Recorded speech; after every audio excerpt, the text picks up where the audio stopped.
fait plaisir d'être cet après-midi parmi vous pour m'entretenir avec vous de cette question de la coopération ou des conflits en matière de gestion de l'eau. Alors, l'objectif de cette présentation est justement d'évoquer dans quelle mesure, c'est de voir dans quelle mesure la coopération ou les conflits sont les éléments dominants en matière de gestion de l'eau. Autrement dit, dans quelle mesure, quels sont les paramètres qui, dans la gestion de l'eau, dans les grandes définitions de la gestion de l'eau que font les États, orientent cette gestion vers un aspect plus conflictuel ou un aspect plus coopératif. Alors, dès qu'on aborde la question des guerres de l'eau, qui a beaucoup fait parler d'elle dans les médias au tournant des années 90, début des années 2000, il faut envisager plusieurs possibilités pour la concrétisation, la matérialisation de ces conflits sur l'eau. Est-ce qu'on parle de conflits qui peuvent aboutir à des conflits armés? Typique illustration classique des fameuses guerres de l'eau que l'on évoquait tellement au début des années 2000. Si on parle vraiment de ce type de conflit, est-ce qu'on parle de guerre entre des États? Est-ce qu'on parle de simples escarmouches, ce que les politologues appellent pudiquement des conflits de basse intensité, ou est-ce qu'on parle de guerre civile? Alors pour illustrer cette problématique de l'avènement possible de guerre de l'eau, aussi deux cartes qui illustrent la tension sur le stress hydrique tel que manifesté par la part des prélèvements dans l'ensemble de la ressource en 1995 et projeté en 2025. On voit très bien que en 1995, l'essentiel des pays où ce stress hydrique était considéré comme très important, c'est-à-dire que plus de 40% des ressources en eau étaient mobilisées, étaient prélevées, ça se concentrait essentiellement en Afrique du Nord, au Moyen-Orient, en Asie centrale. Effectivement, cas d'école, là qu'on parle de conflits sur la ressource en eau, et on savait qu'il y avait des États où on commençait à voir poindre de la tension, le reste de l'Asie centrale, le sous-continent indien, certains pays comme le Mexique ou l'Afrique du Sud. Ce qu'on prévoyait aussi au début du siècle pour 2025, c'était qu'il y aurait une généralisation des pays où on serait confronté à un fort stress hydrique, à l'ensemble de l'Afrique du Nord, c'est les prévisions vers 2000, l'ensemble du Moyen-Orient, de l'Asie centrale, le sous-continent indien, l'Afrique du Sud et une augmentation du nombre d'États où on serait confronté plus ou moins à des tensions relativement importantes, notamment la Chine et plusieurs pays européens. Donc ce constat et ces projections alimentaient l'idée que face à l'augmentation de la tension sur le partage de la ressource en eau, vraisemblablement, il y aurait des conflits qui éclateraient pour le contrôle de la ressource. Quand on parle d'exemples classiques de manifestations de ces conflits sur l'eau, le premier exemple qui vient le plus souvent dans la littérature, c'est la relation entre Israël et ses voisins arabes. En particulier, dans le cas de la guerre des 6 jours de juin 1967. Juste avant l'éclatement de ce conflit, un événement lié à la gestion de l'eau qui avait particulièrement opposé Israël et ses voisins, c'était le projet arabe de détournement des eaux du Haut-Jourdain, pour essayer de priver Israël des eaux du Haut-Jourdain qui alimentaient le lac de Galilée et ensuite la mer Morte, dans lesquelles donc Israël prélevait l'essentiel de ses ressources en eau de surface. Donc les voisins arabes avaient décidé de construire un canal de détournement qui partait du sud du Liban, passait ensuite dans les territoires du Golan en Syrie et amenait cette eau ensuite en Jordanie dans le Yarmouk. Donc qui privait Israël ainsi d'une bonne partie des eaux du haut bassin du fleuve Jourdain. Évidemment, les Israéliens ne sont pas restés sans réagir. Il y a eu beaucoup de campagnes de bombardement par l'artillerie terrestre, par l'aviation, pour essayer d'enrayer le chantier de construction. Et ça a culminé en 66-67 avec de très intenses bombardements qui ont effectivement obligé les Syriens, les Jordaniens et les Libanais à suspendre le chantier. Donc, il n'y a pas eu d'enchaînement direct entre cet épisode de tentative de détournement des eaux du Haut-Jourdain et le déclenchement de la guerre des 6 jours en juin 67. En revanche, ce que l'on peut dire, c'est que cet épisode cristallisait à la fois les tensions qui avaient commencé dès 1959, quand les Israéliens, de façon tout à fait unilatérale, ont commencé eux aussi la construction de l'aqueduc national pour détourner les eaux du Jourdain pour desservir l'ensemble du territoire israélien, ce qui avait fortement déplu aux voisins arabes. Donc, premier geste unilatéral. qui avait ensuite amené les voisins arabes à poser le deuxième geste unilatéral, le canal de détournement des eaux du Haut-Jourdain. Donc on accroît de part et d'autre la tension en multipliant les gestes unilatéraux. Et ensuite, bien sûr, la riposte militaire d'Israël face au projet de détournement des eaux du Haut-Jourdain a bien sûr catalysé encore plus de tensions. Donc c'est dans un climat extrêmement tendu que le conflit de la guerre des 6 jours a éclaté. De fait, on ne peut pas dire que la guerre des 6 jours soit effectivement une guerre pour l'eau, mais on peut certainement dire que la rivalité pour le contrôle de la ressource en eau a grandement contribué à la détérioration des relations entre les protagonistes et a précipité l'avènement de la guerre des 6 jours. Bon. Autre exemple qui fait souvent parler de lui dans la question des tensions sur la ressource en eau, c'est le bassin du Nil. Le bassin du Nil où les deux principaux pays qui ont des visions radicalement opposées sont l'Égypte et l'Éthiopie. Alors le Nil a un régime caractérisé par une forte crue. On connaît ça depuis l'époque pharaonique, la fameuse crue du Nil qui permet de fertiliser l'ensemble de la vallée.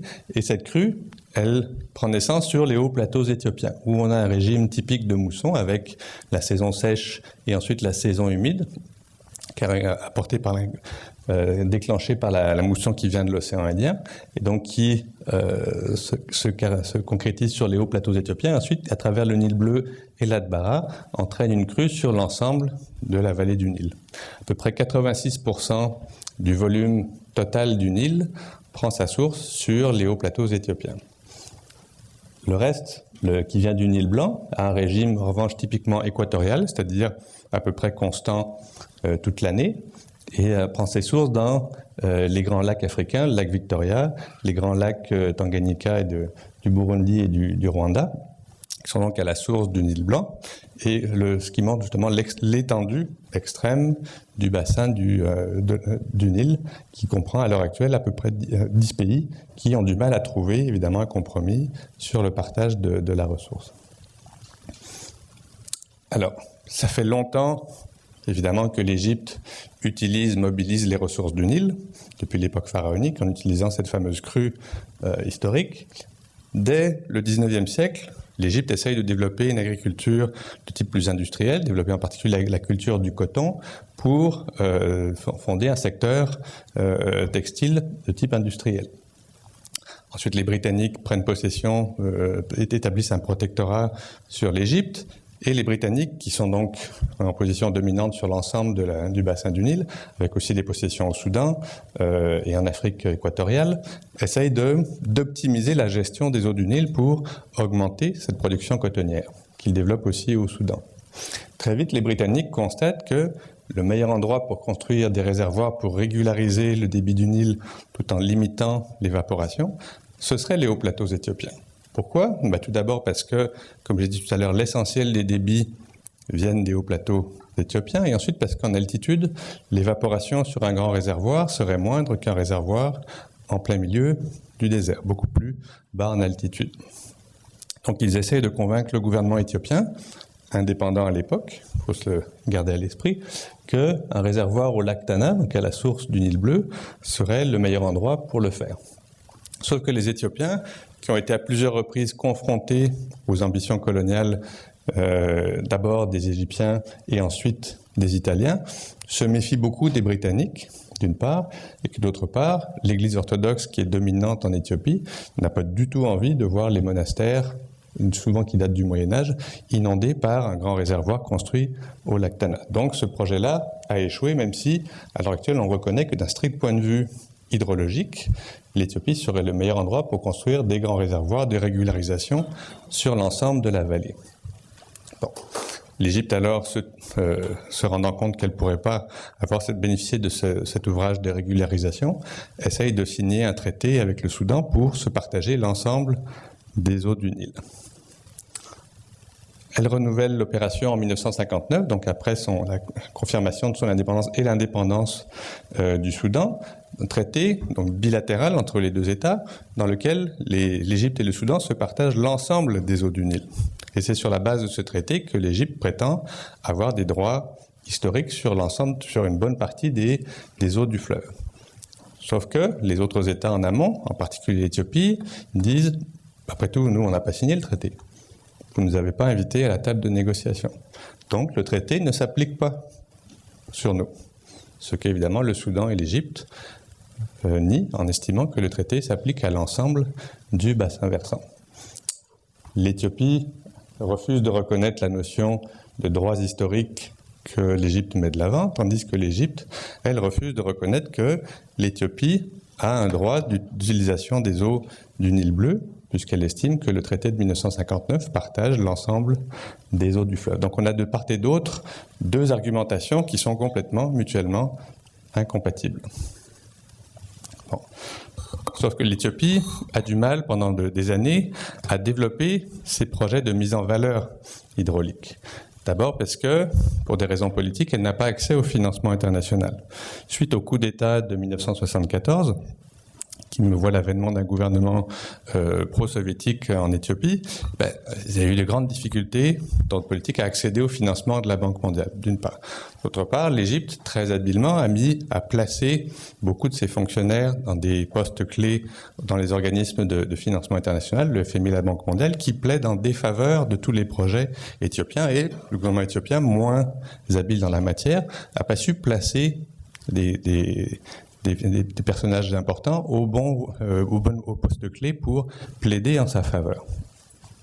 Ensuite, la guerre civile contre l'Érythrée, avant l'indépendance de celle-ci, a pesé très lourd dans les finances publiques. Et enfin, il y a eu aussi, il faut bien le reconnaître, une certaine stratégie gouvernementale à l'époque du régime de Mengistu qui, délibérément, sabotait les projets d'infrastructures publiques dans sa stratégie de lutte contre les guérillas, la fameuse stratégie qui consistait à affamer les populations et dont la grande famine de 84 était une des illustrations.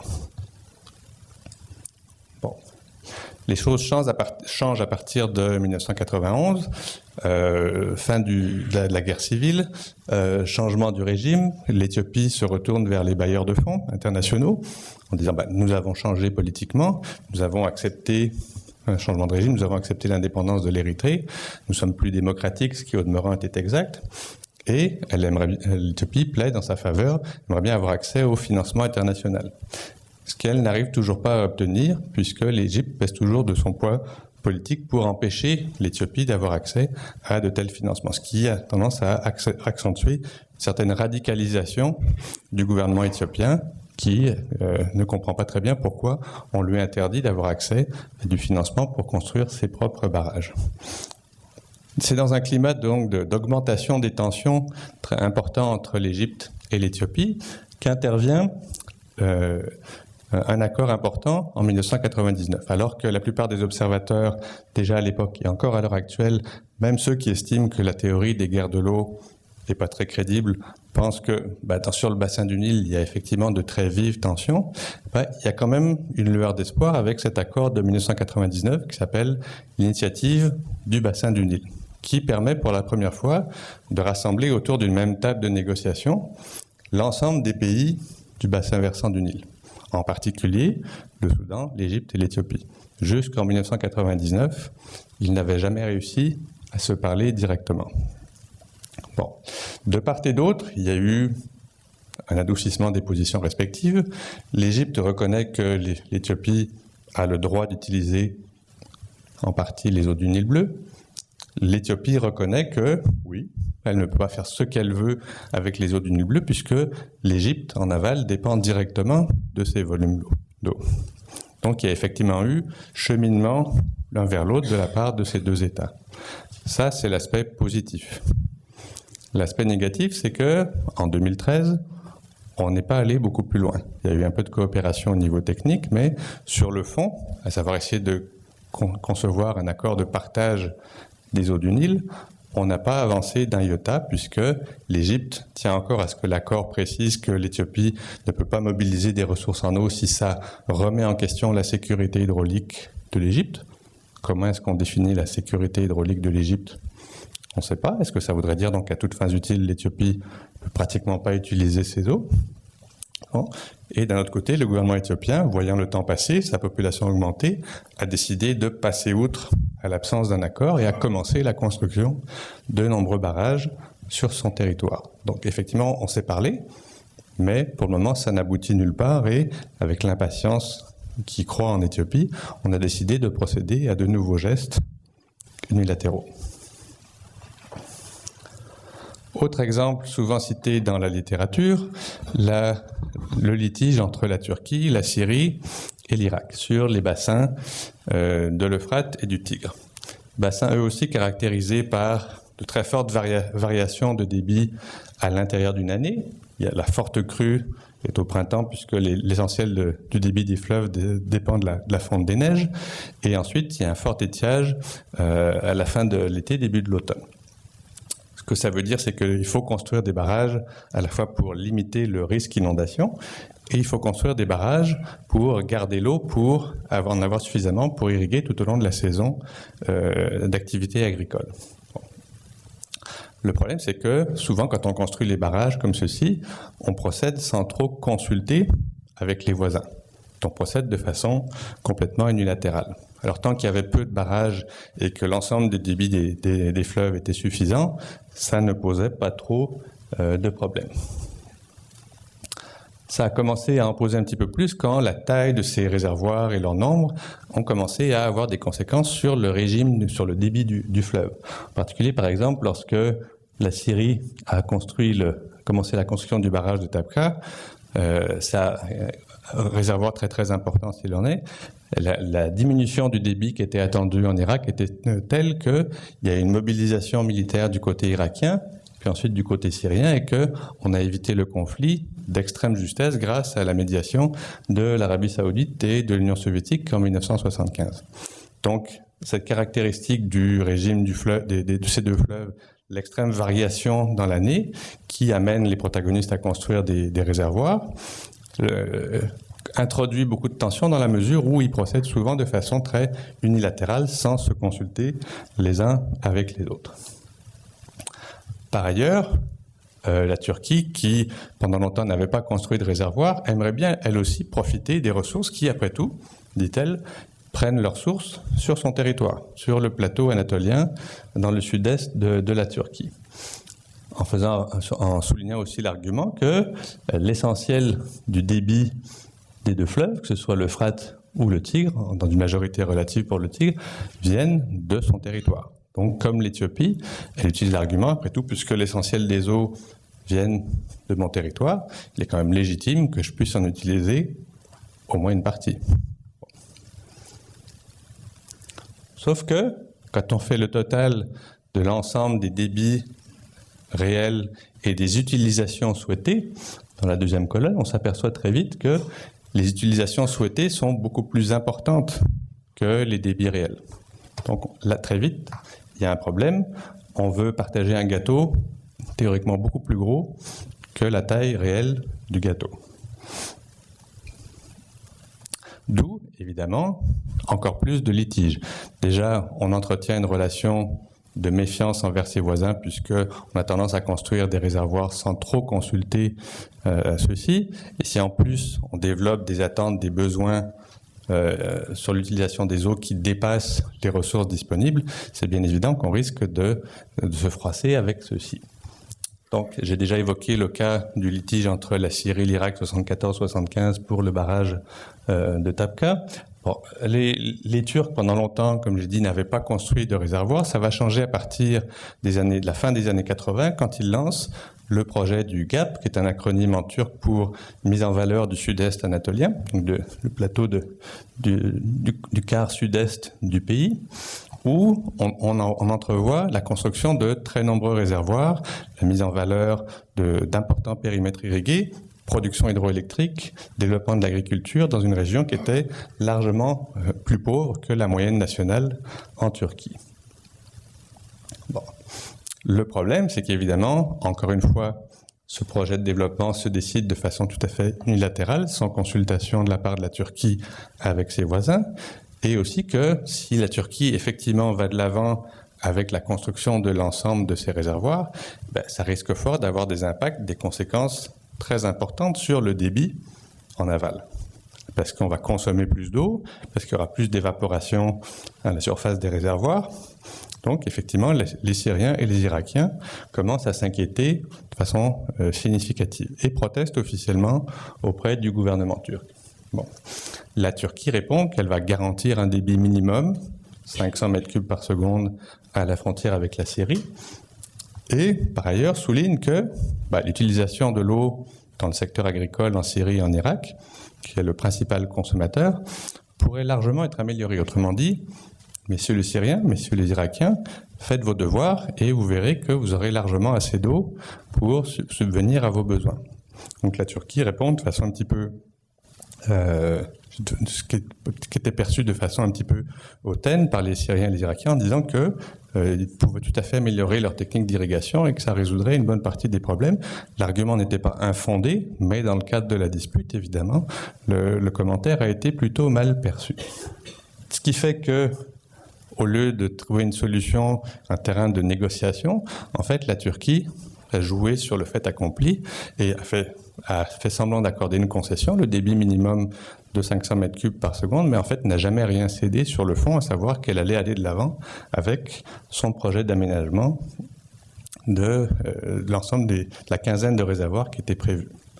Elle a beaucoup joué sur les divisions, les rivalités entre le régime syrien et le régime irakien, et a même aussi noué pendant longtemps une alliance militaire avec Israël, qui s'est délitée il y a seulement quelques années. Donc pendant plusieurs années, il y avait aussi une supériorité militaire écrasante de la part de la Turquie, membre de l'OTAN, allié avec Israël, adversaire de longue date d'Israël, qui faisait qu'il était difficile de tenir tête à la Turquie de la part de la Syrie et de l'Irak. Bon. Quels sont les objectifs de la Turquie? Effectivement, d'utiliser une ressource que pendant des années, elle n'avait pas mobilisée, ce qui, au demeurant, est tout à fait légitime. Essayer aussi d'utiliser la ressource pour contrer la question kurde. Bon, c'est sûr que les Turcs ont beaucoup reproché aux Syriens et aux Irakiens de lui avoir fait exactement la même chose, à savoir d'avoir mobilisé la ressource sans trop consulter quels étaient ses propres objectifs, mais l'essentiel des objectifs turcs est de nature politique. Le sud-est anatolien, c'est aussi la région où se concentre l'essentiel de la minorité kurde, comme vous savez, qui est en but à la répression de la part du gouvernement turc. Et la stratégie turque consiste à opter pour un développement économique. L'idée étant que si le niveau de vie moyen des Kurdes, qui est largement inférieur à la moyenne nationale en Turquie, s'élève, eh bien on va diminuer une des raisons de mécontentement des Kurdes qui, à ce moment-là, se montreront moins séparatistes. C'est le raisonnement du gouvernement turc. Premier argument. Deuxième argument, c'est que en procédant à tout cet aménagement du territoire, on va construire beaucoup de routes pour les chantiers de construction des barrages, on va déplacer certains villages, on va les relocaliser dans des régions plus faciles à contrôler, on va quadriller le territoire avec des aménagements routiers, et ensuite donc ce sera plus facile de contrôler la région d'un strict point de vue militaire. Bon. Alors, est-ce que la Turquie, par ailleurs, qui a été accusée d'utiliser l'arme de l'eau, a effectivement l'intention de se servir de celle-ci? Bon, en fait, bien sûr, il y a des négations. La Syrie et l'Irak soulignent le fait qu'il y a eu plusieurs épisodes où le débit à la frontière est passé sous les 500 mètres cubes par seconde. Les Turcs répondent que c'était pour des raisons techniques au moment où on a commencé à mettre en eau les barrages. Alors, qui a raison, qui est de mauvaise foi, c'est difficile de dire compte tenu de l'embargo sur la transparence des données en la matière. Ce qui est certain, c'est que ça nourrit, encore une fois, le sentiment la difficulté de communiquer, de développer des mesures de confiance entre les États, et ça nourrit donc le sentiment d'insécurité de la part de la Syrie et de l'Irak à l'endroit précisément de la politique qui est menée en Turquie, qui est jugée extrêmement opaque et peu transparente. Bon, la Syrie, bien sûr, a joué là aussi la carte de l'affrontement en soutenant les Kurdes dans la guérilla contre la Turquie. Et par ailleurs, la Turquie répond de façon très habile en, là encore, essayant de diviser le front commun entre la Syrie et l'Irak et en essayant d'amener la Syrie à confronter ses propres contradictions. Je m'explique. Il y a un conflit territorial entre la Syrie et la Turquie sur la province dite du Hatay qui a été cédée en 1939, à l'époque où la Syrie était une colonie française, qui a été cédée à la Turquie, qui est ici. Donc l'ancienne frontière passait par ici, et en 1939, pour essayer d'amener la Turquie à entrer en guerre aux côtés des Alliés contre l'Allemagne nazie, la France donc a cédé cette portion du territoire, ce qui a été par la suite toujours contesté par la Syrie, qui revendique cette province. Récemment, la Turquie a proposé à la Syrie de négocier conjointement un arrangement sur la gestion des eaux de l'Oronte, un petit fleuve qui prend sa source au Liban, traverse la Syrie, puis passe ensuite en Turquie dans la province du Hatay, là où les Turcs justement reprochent aux Syriens ce que les Syriens reprochent aux Turcs, à savoir qu'ils utilisent trop d'eau et donc il n'y en a pas assez qui passe du côté turc. Donc la Turquie propose aux Syriens de négocier un accord conjoint sur l'Oronte et l'Euphrate. Un accord durable qui permettrait de trouver une solution satisfaisante pour les deux parties. Évidemment, la Syrie a refusé. Pourquoi la Syrie a-t-elle refusé? Parce que négocier un tel accord revient à reconnaître pour la Syrie que cette région-là est effectivement sous souveraineté turque, puisqu'on négocie un accord de partage des eaux de l'Oronte avec la Turquie. Donc, le choix était cornélien pour la Syrie, soit accepter de négocier un accord qui pouvait être avantageux sur l'Euphrate, mais à ce moment-là, accepter de reconnaître que la province n'était pas syrienne, soit refuser de négocier, et à ce moment-là, bien sûr, porter l'odieux du refus de la négociation. Donc, effectivement, la stratégie diplomatique turque était extrêmement habile, mais évidemment, ça n'a pas non plus favorisé le dialogue et la coopération pour essayer de trouver une solution, puisque les Syriens n'étaient pas dupes du piège diplomatique que la Turquie avait tendu à la Syrie. En conclusion de ces trois exemples classiques que je viens de vous montrer, ce qu'il faut retenir, c'est que l'eau n'est souvent qu'une des dimensions des litiges qui opposent les États. Elle est souvent mêlée à d'autres questions stratégiques ou géopolitiques, par exemple l'existence même d'Israël, ou un contentieux frontalier comme dans l'exemple que je viens de vous montrer entre la Syrie et la Turquie. Et que donc la rivalité sur l'eau fait souvent partie d'un ensemble, d'un complexe de rivalité, un complexe de tensions qui entrave les relations entre deux États. Il faut aussi souligner l'importance des gestes unilatéraux qui viennent compliquer la coopération. Par exemple, la décision de construire l'aqueduc national en 1959 par les Israéliens, la décision en 1964 de construire le canal de détournement des eaux du Haut-Jourdain par les voisins arabes, la construction de barrages sans consultation au Moyen-Orient, en Syrie et en Turquie notamment. Autant de gestes qui, finalement, entravent le dialogue et limitent les possibilités de coopération pour essayer de trouver des solutions aux litiges.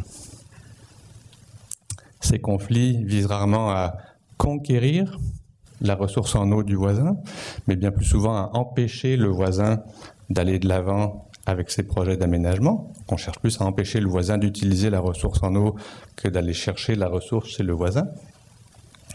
Et de toute façon, il est peu probable que ces conflits éclatent pour précisément aller conquérir la ressource chez le voisin, puisque ça sera assez compliqué à ce moment-là de l'utiliser. D'abord, l'eau est lourde. Il faut garder à l'esprit qu'un mètre cube, ça pèse 1 tonne. C'est pas facile de transporter la ressource.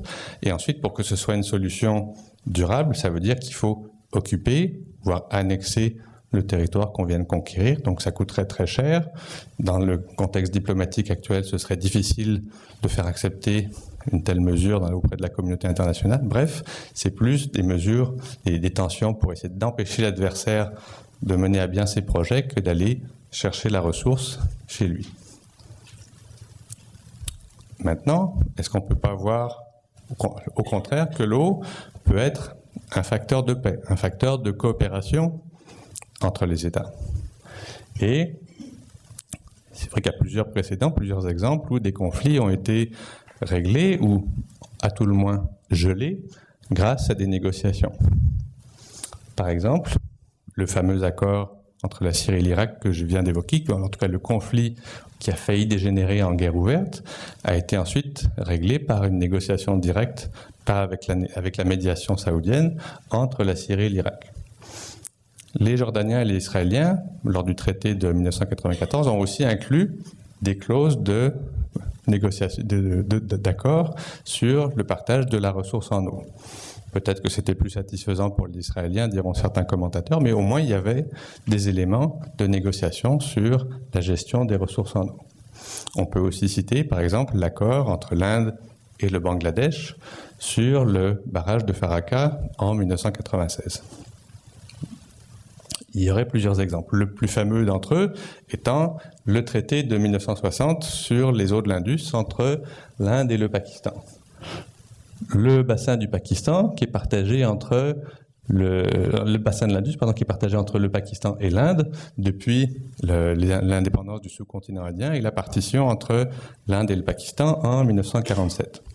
Bon, il se trouve que ce bassin fluvial est crucial pour l'activité agricole des deux pays. L'activité agricole qui représente encore une forte proportion du PIB et de l'emploi dans les deux États. Donc c'était assez important que l'on trouve un moyen de s'entendre alors que nombre de rivières sont partagées par la frontière entre le Pakistan et l'Inde. Et d'un strict point de vue politique, c'est assez remarquable que les deux États aient négocié cet accord, un traité signé en 1960, alors même qu'ils étaient encore légalement en état de guerre. Il n'y avait pas eu de traité qui mettait fin au conflit qui les opposait, d'une part, et d'autre part, que cet accord tient toujours, malgré les guerres qui sont suivies, 1965, 71, 99. Les 3 guerres qui ont suivi entre l'Inde et le Pakistan n'ont jamais remis en cause le traité de l'Indus de 1960. Donc de ce point de vue-là, oui, c'est vrai que c'est un succès diplomatique remarquable. Le traité fonctionne plus ou moins bien. Il y a parfois des conflits comme en 2005, des désaccords sur l'interprétation de ce traité. Mais jusqu'à présent, malgré la qualité des relations que vous connaissez entre le Pakistan et l'Inde, qui sont toujours assez mauvaises, eh ben, on s'entend pour dire que le traité de l'Indus doit fonctionner. Bon, ceci dit, le monde est imparfait et il y a aussi des limites à la coopération. La confiance entre les États est nécessaire pour que n'importe quel type de négociation amène une paix qui soit durable. On peut signer un traité qui temporairement va mettre fin aux hostilités, limiter la tension, mais s'il n'y a pas de confiance, ça risque fort d'être très transitoire. Par exemple, en 1994, la Namibie et le Botswana ont effectivement signé un accord pour essayer de créer une commission mixte de gestion des eaux de l'Okavango, fleuve commun. Mais, comme ils ne s'entendaient pas bien sur les modalités d'application et qu'il y avait aussi beaucoup de litiges politiques entre les deux, dès 1987, tout est tombé à l'eau, c'est le cas de le dire, et les deux États se sont lancés dans une rhétorique extrêmement belliqueuse et ont commencé à acheter des armes. Et heureusement, le conflit n'a pas dégénéré, mais ça montre bien que le fait de signer un accord, de créer des institutions de dialogue, ne suffit pas nécessairement s'il n'y a pas un minimum de confiance entre les partenaires. L'accord de Farakka que j'ai évoqué tout à l'heure ne suscite pas un enthousiasme effréné de la part du Bangladesh, c'est le moins qu'on puisse dire, qui estime qu'il a dû faire beaucoup trop de concessions par rapport à ce que l'Inde a obtenu. Comme je l'ai dit, la mise en œuvre du traité de l'Indus, ça reste difficile, ça fonctionne encore, mais il ne faut pas croire que les relations sont optimales dans ce domaine de coopération entre l'Inde et le Pakistan. Il y a encore beaucoup de hauts et de bas dans ce couple qui a décidément des relations très difficiles.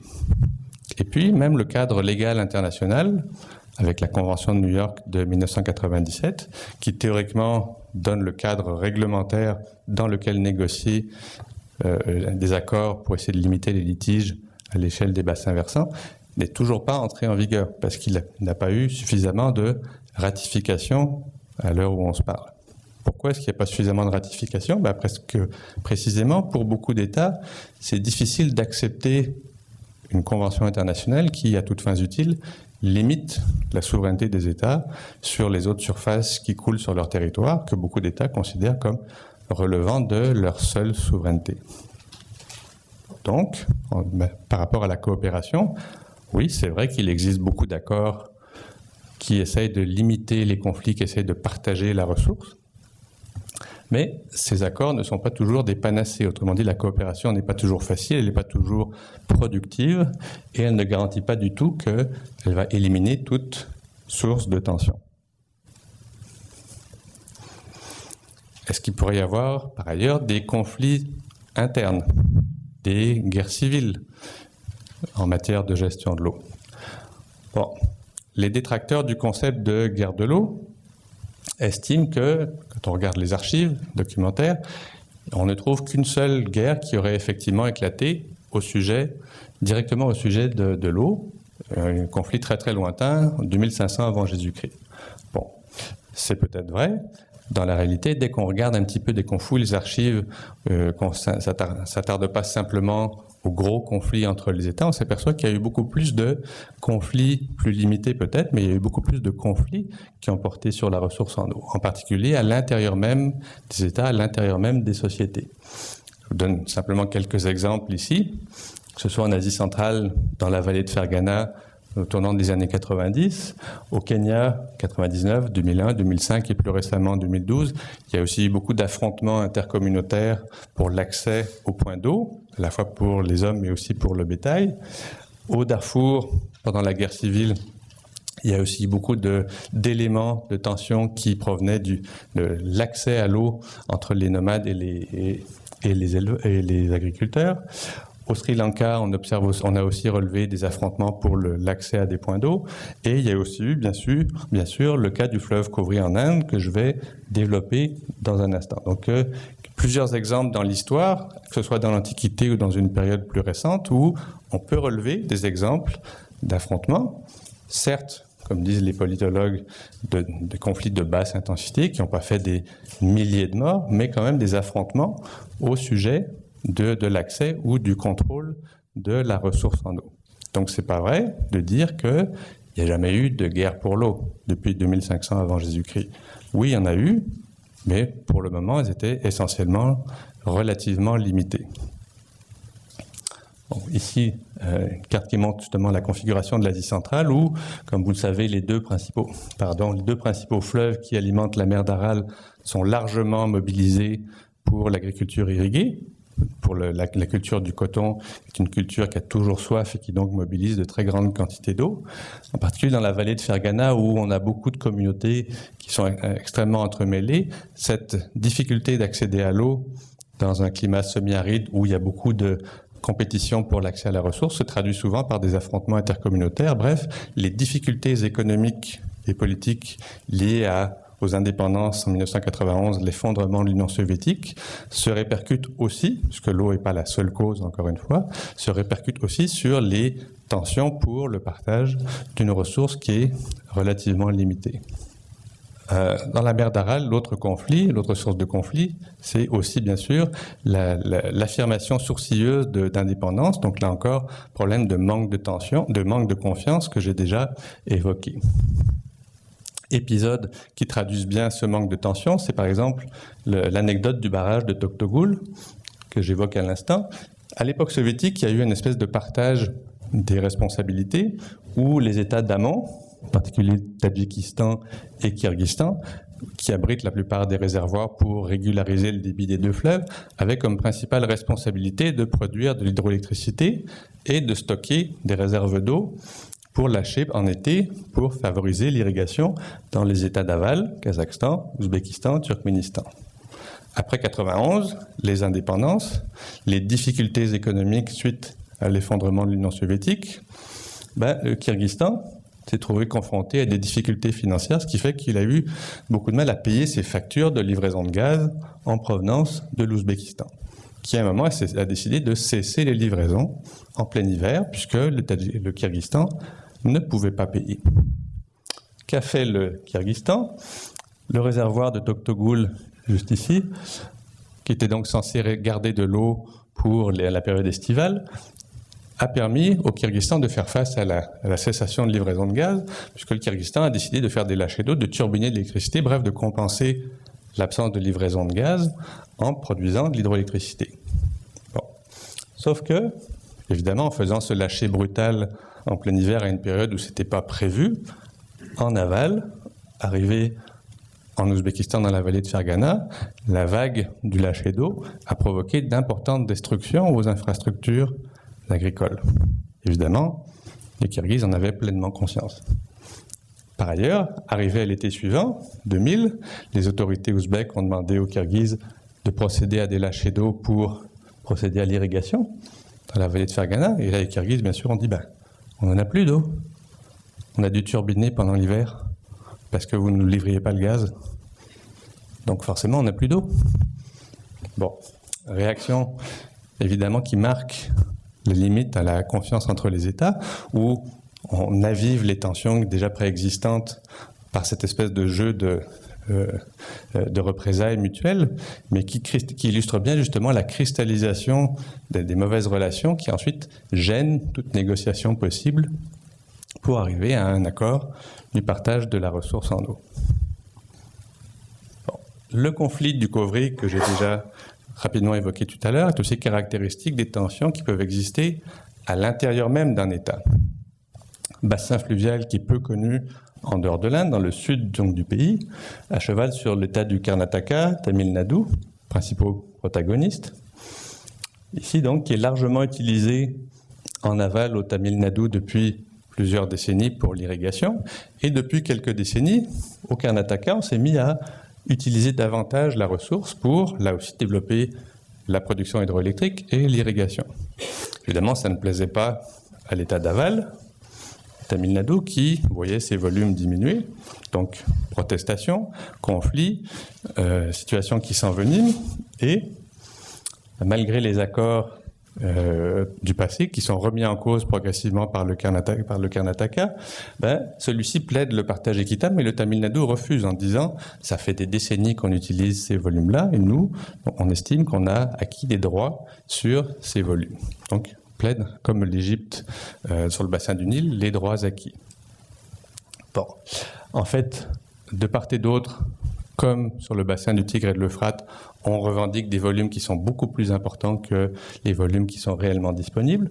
Or, malgré les tentatives de négociation, la situation dégénère. Il y a eu des affrontements assez meurtriers, assez sanglants entre intercommunautaires qui ont éclaté dans les années 90. Et on a été obligé de recourir à la Cour suprême pour essayer de dénouer l'impasse, tellement la tension était importante entre les deux États du Karnataka et du Tamil Nadu.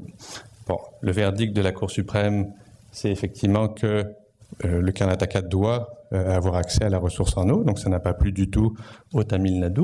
Et ces émeutes, qui sont devenues assez récurrentes au cours des étés 95, 2002, 2005, 2006, elles sont dues à la fois aux tensions qui découlent de cette incompréhension pour le partage des ressources en eau, et aussi des élites, même si elles sont démocratiques, des deux États, Tamil Nadu et Karnataka, qui font preuve de beaucoup de démagogie auprès de leurs électeurs pour essayer de justifier leurs actions.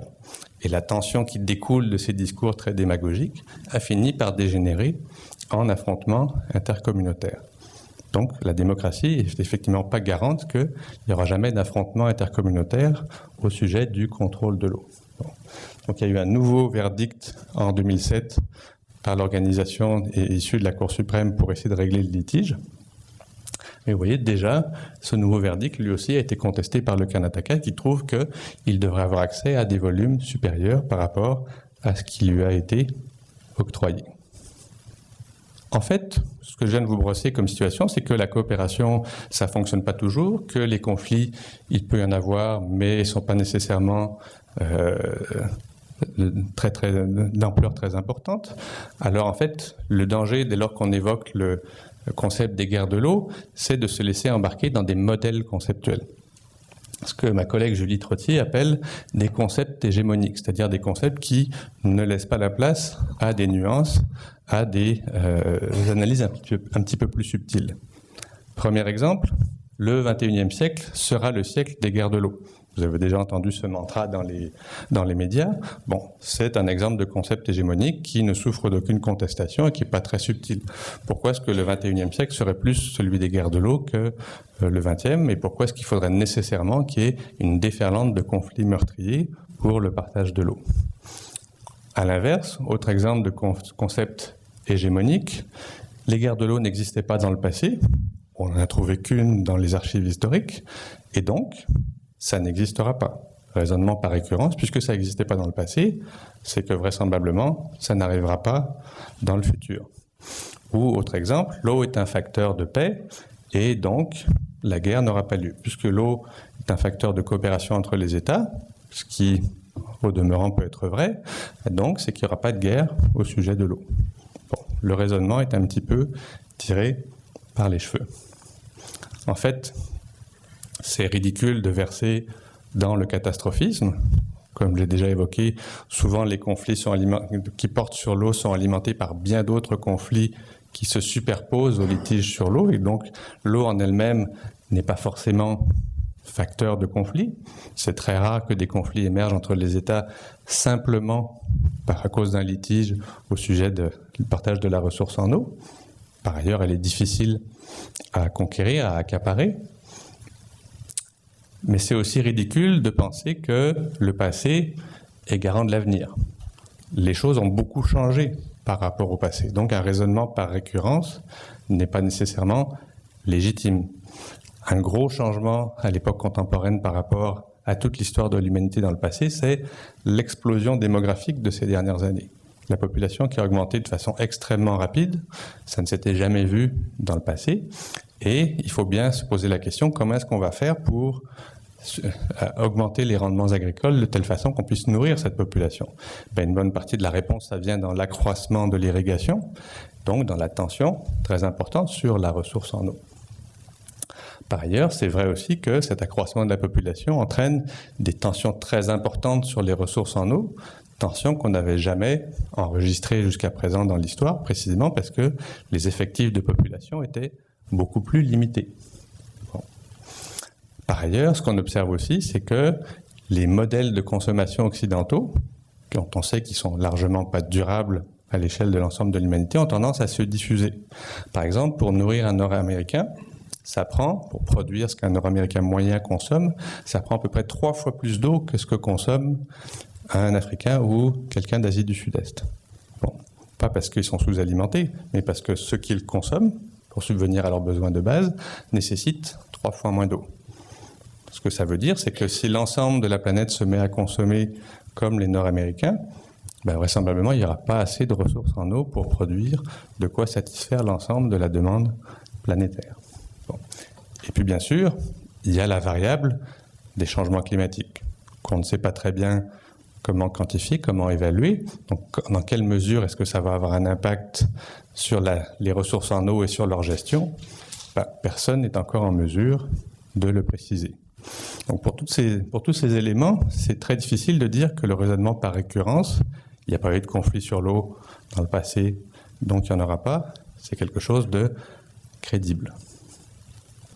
Bref, s'il y a une faible probabilité de conflits interétatiques entre des gouvernements seulement pour le partage de l'eau, puisque c'est essentiellement, on cherche à empêcher l'adversaire de mener à bien ses projets, pas tellement pour les conquérir. Et puis par ailleurs, souvent ces tensions sur l'eau sont inextricablement mêlées à d'autres types de conflits. C'est vrai qu'il y a aussi beaucoup de conflits locaux qui sont souvent attisés par les élites locales pour asseoir leur autorité. Par exemple, dans le bassin du Cauvry, comme on l'a vu, où il y a effectivement un litige de partage de la ressource qui est alimenté par des rhétoriques démagogiques de la part des élites pourtant démocratiquement élues pour asseoir leur pouvoir. Il y a aussi beaucoup de conflits sociaux qui pourraient émerger parce que des tensions sur la ressource en eau pourraient amener la rupture d'un équilibre social. S'il n'y a plus assez d'eau pour assurer des activités économiques de base, pour assurer la satisfaction des besoins fondamentaux, il n'est pas certain que les structures, les relations sociales soient assez solides pour garantir la stabilité d'une société.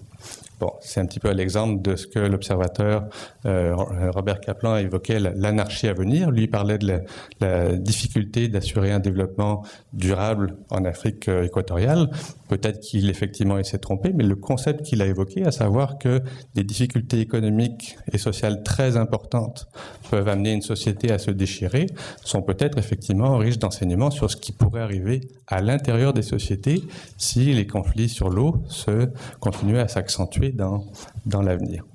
Donc ça renvoie, savoir si ça pourrait arriver ou pas, au concept de capacité d'adaptation sociale des différentes sociétés. Dans quelle mesure est-ce que, confrontées à des difficultés d'approvisionnement en eau, les sociétés sont capables de s'adapter?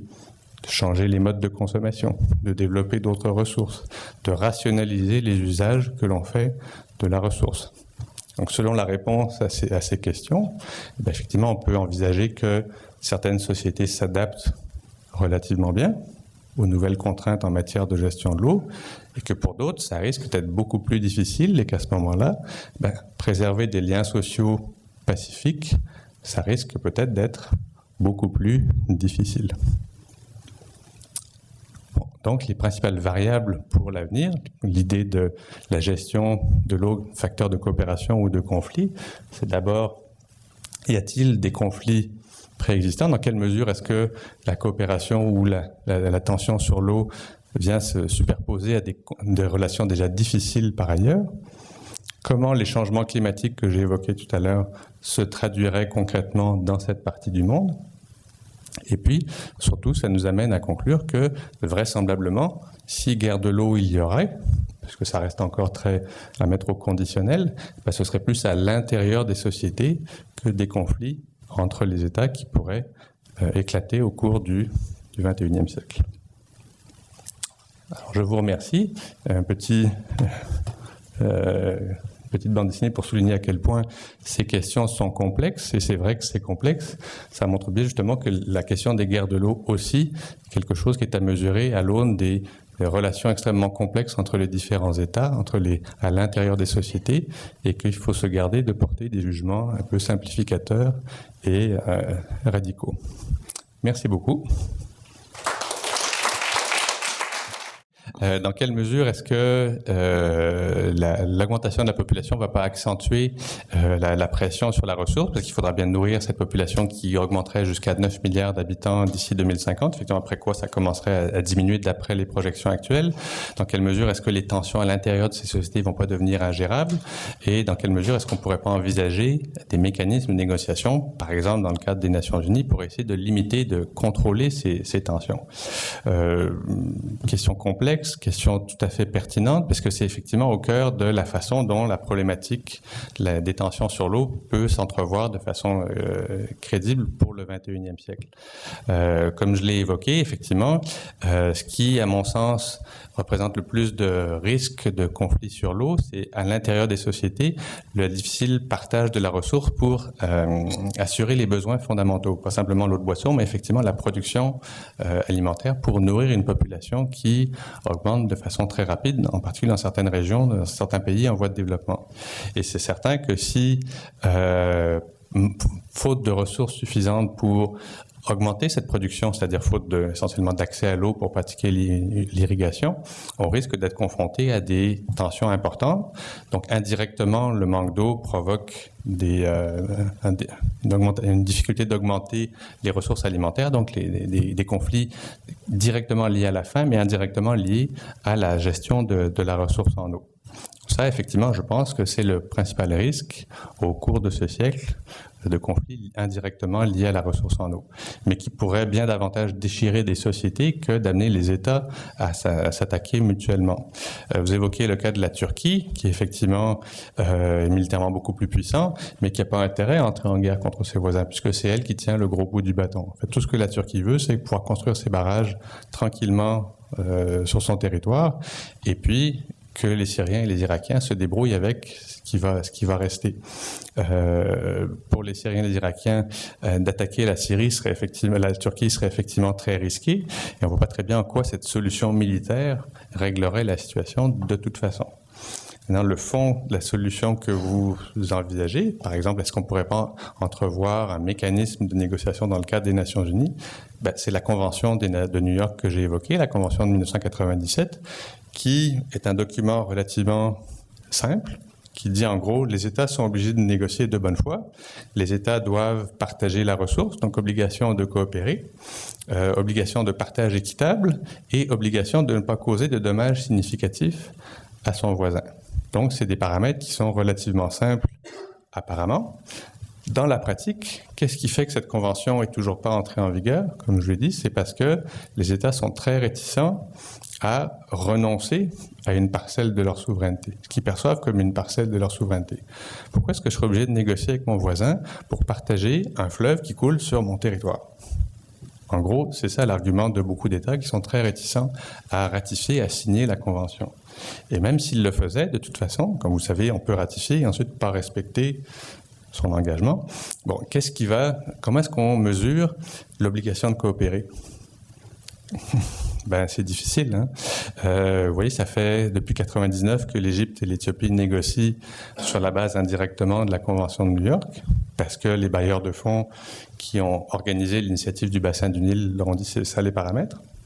C'est comme ça qu'on finance tout le processus diplomatique de négociation. Malgré ça, on n'arrive pas à trouver un terrain d'entente parce qu'on n'est pas d'accord sur c'est quoi l'équité, c'est quoi la nécessité de ne pas causer de dommages significatifs aux voisins. Pour l'Égypte, dès que l'Éthiopie commence à pomper dans le Nil bleu, ça diminue sa dotation, c'est un dommage significatif. À ce moment-là, on ne peut rien faire.